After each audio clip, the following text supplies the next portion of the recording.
चिंतन पर। तो निम्न में से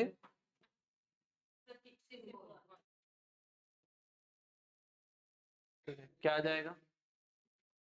सिंबल ये नहीं है ना, प्रतिमा है, भाषा है और संप्रत्यय है, क्या नहीं है शामिल? तो प्रतीक नहीं है। फिर सवाली चिंतन में अभिव्यक्ति होती है काल्पनिक विचार और इच्छाओं की। निम्नांकित में से कौन सा यथार्थवादी चिंतन का उदाहरण नहीं है? यथार्थवादी में क्या नहीं आएगा? सवाल ही नहीं आएगा, सवाल ही अलग है। फिर श्याम प्रत्येक वस्तु को उसके गुण दोषों के बारे में चिंतन करने के पश्चात ही खरीदता है। तो क्या होता है? आलोचनात्मक। नेगेटिव पॉजिटिव सोचता है फिर निर्णय लेता है, तो ये क्या हो जाएगा आपका? आलोचनात्मक। नेक्स्ट, यदि राम से कहा जाए कि 10 में से 4 घटाने पर क्या उत्तर आएगा, तो एक ही उत्तर आएगा। अब वो अभिसारी होना चाहिए था आंसर में, लेकिन अभिसारी है क्या यहाँ पर? नहीं है, तो क्या लेना पड़ेगा? अपसारी लेना पड़ेगा। कहाँ नेगेटिव पॉजिटिव, क्यों नेगेटिव पॉजिटिव हो रहेगा यहाँ पर? ठीक है,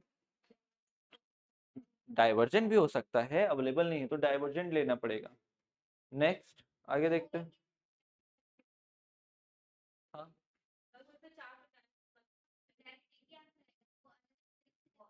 मैं कहाँ बोल रहा हूँ ऑप्शन अवेलेबल नहीं है, तो हम कहाँ लेंगे? ऑप्शन के वाइज भी सोचो ना, है ना। ऑप्शन में अवेलेबल नहीं तो उसके कारण हमने क्या लिखा? अपसारी। हाँ, क्यों किया जाएगा? नहीं किया जाएगा। आप देखो 4 आंसर हो सकते हैं, 4 तरीके तो नहीं हो सकते, लेकिन सोच 4 तरीके से सकते थे आप, लेकिन ऑप्शन में तो है ही नहीं, तो आप क्या बोलोगे? आप सारी ही बोलोगे। नेक्स्ट, तर्कणा। तर्क कर सकते हो भाषा से, स्मृति से, चिंतन। नेक्स्ट, सृजनात्मक चिंतन कहा जाता है। अब ये समझ में नहीं आ रहा, इंग्लिश में पढ़ो तो क्या है? एप्रिशिएटिव। एप्रिशिएटिव मतलब क्या है? कब अप्रिशिएट करते हो किसी पर्सन को आप? जब उसका आंसर अलग हो, यूनिक हो, है ना। तो क्या आएगा? क्रिएटिव हो, उसके आंसर में क्या मिले हमको? क्रिएटिविटी। सृजनात्मक इसी को ही बोलते हैं ना, सृजनात्मक या सृजनात्मक सेम है। नेक्स्ट, चिंतन मुख्यतः कितने प्रकार के होते हैं? कौन कौन सा? हाँ, ठीक। यथार्थवादी चिंतन कितने प्रकार का होता है? हाँ। स्वप्न, स्वप्न चित्र, अभिलाषा, ये सब कहाँ होगा? स्वाली चिंतन में। स्वप्न, स्वप्न चित्र, अभिलाषा, ये सब कल्पना, काल्पनिक चीजें कहाँ करोगे? स्वाली चिंतन में। नेक्स्ट, यथार्थवादी चिंतन है, क्या आ जाएगा? सभी। निगमनात्मक चिंतन है, अभिसारी को निगमनात्मक चिंतन बोलते हैं ना, निगमन चिंतन। सृजनात्मक चिंतन है, आगमनात्मक का उदाहरण। किसी वस्तु, घटना या लक्ष्य तथ्य की सच्चाई को स्वीकार करना से पहले उसके दोष गुण को परख लेना, क्या कहलाएगा? आलोचनात्मक।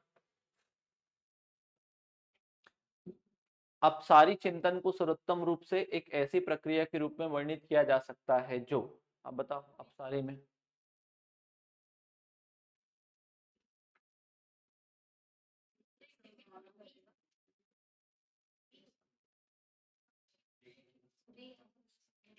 पहले देखो, एक ही उत्तर तो नहीं होता, यहाँ भी इसमें एक ही समाधान खोजने के लिए अनेक संभावनाओं को सीमित करना, सीमित नहीं करते हैं, ठीक है, क्या करते हैं?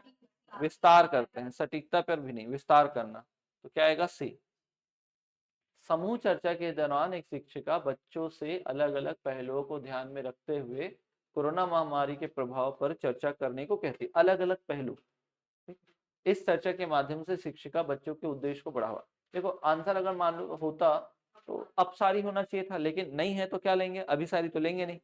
तो अलग अलग पहलू को ध्यान में रखते हुए, नेगेटिव पॉजिटिव बताते हुए, क्या क्या आएगा फिर? आलोचनात्मक।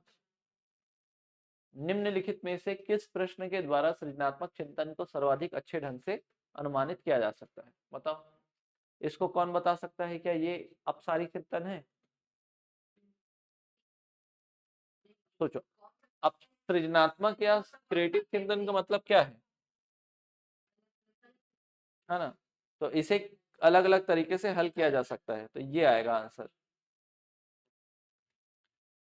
अपसारी चिंतन, ब्लैंक ब्लैंक और फिर अभिसारी चिंतन। तो अपसारी चिंतन कई सारे उत्तर बताएगा और अभिसारी एक। समझ में आया?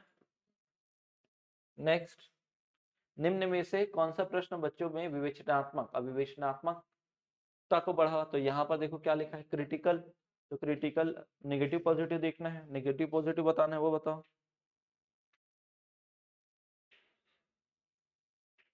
क्या आएगा।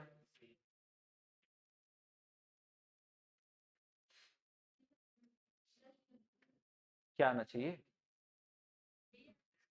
डी क्यों आएगा?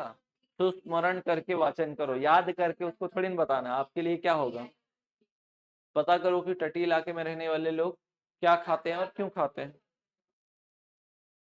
एक 5 वर्ष के बालक का चिंतन निम्न में से किस प्रकार होता है? 2 से 7, 2 से 7 वाले बालक में क्या आएगा, लक्ष्य निर्देशित व्यवहार। रीना कक्षा में दी गई किसी भी समस्या को सुलझाने के लिए अलग अलग तरकीबों के बारे में सोचती है।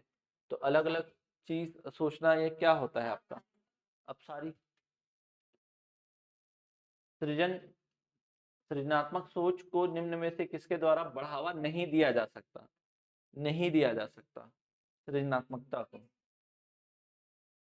अब सारी सोच के द्वारा बढ़ावा नहीं दिया जा सकता। हर बार बच्चों को एक शब्द में उत्तर पूछोगे तो उसके अंदर क्रिएटिविटी आएगी क्या? नहीं। एक शिक्षक जो अन्य दृष्टिकोणों के साथ रचनात्मक अभिव्यक्तियों का अच्छा मिश्रण करता है, वह बच्चों को सोच के लिए प्रोत्साहित, कौन सा सोच के लिए प्रोत्साहित करता है? अब सारी प्रकार के सोच के लिए। नेक्स्ट, निम्न में से समालोचनात्मक चिंतन में क्या शामिल है? क्या होगा? तीनों होगा ना, मेटाकॉग्निशन, मनन, विश्लेषण। तो तीनों आएगा, मनन करना, विश्लेषण करना बोलते हैं ना, परसंज्ञान मतलब दूसरे से जानकारी लेना। चिंतन के संबंध में सत्य कथन का चयन करें। चिंतन एक जटिल मानसिक प्रक्रिया है, सही है। लक्ष्य केंद्रित होता है, विविध मानसिक संरचनाओं को शामिल किया जाता है, व्यक्ति के व्यवहार का विशिष्ट गुण है। तो क्या आ जाएगा, उपरोक्त सभी।